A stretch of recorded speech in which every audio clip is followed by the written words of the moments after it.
the actual fuck on this one, mate. Fucking hell, you lot tell me to watch some right proper weird shit, mate. I've come out into rain on this one because I feel fucking dirty. I need to scrub me retinas for what the fucking witness, mate. I feel like a dirty little boy. I didn't read synopsis. That's probably my first mistake. I went into this completely fucking blind, and I've come out blinder, right? I'm going to explain it to you because it'll kind of help explain it to myself, I think. It's called Poor Things or some shit, right?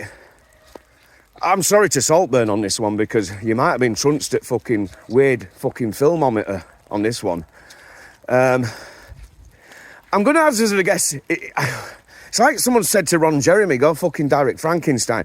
It's like Frankenstein has just found Pornhub, but Pornhub just happens to be off its tits on a bag of mushrooms. It's that fucked up, mate, right? So it's black and white at first.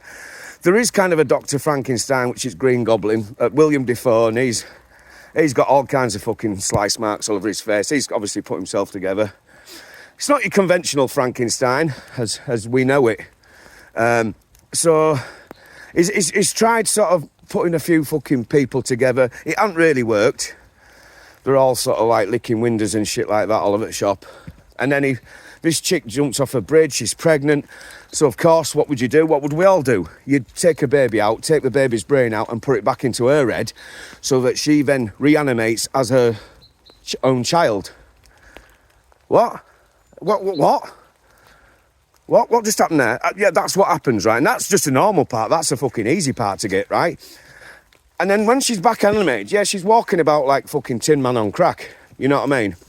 She's like, everywhere you go, and that's normal. No one seems to notice that she's fucking off her tits.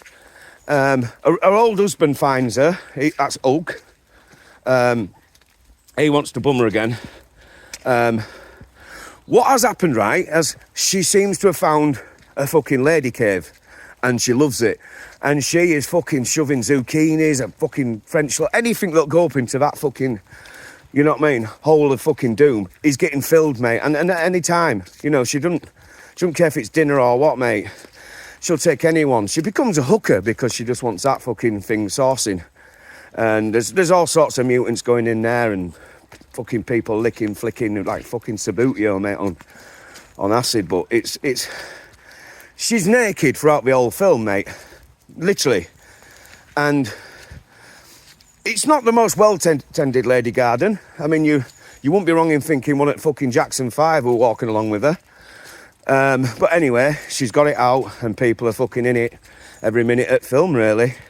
So she bums and fucking flicks and licks away through film. Husband, she doesn't know who he is because she's a child of who she used to be, and she doesn't recognise anyone, man. She's off her tits. And you'd see her tits a lot. And then he falls back in love with her. She's not in love with him, so she lets him go. And then he wants her dead. Everyone wants her dead by the end of it, apart from fucking guy who invented her, who's dying of cancer now, and he can't fix himself. He can build people out of fucking baby heads, but he can't fix that shit. So she's bummed everything. She gets rid of him. Everyone dies except her, I think, because I can't remember because I started drinking quite heavily to try and make this make sense. And then there's a few of us not successful, just sort of mutating around, and she gets married. She just gets married to some random guy that she's never bummed or met. And that's it, really. Off she goes, married on. Mate, honestly, you've got to watch this one. I don't know if you have. I don't know what's happening to film anymore, mate.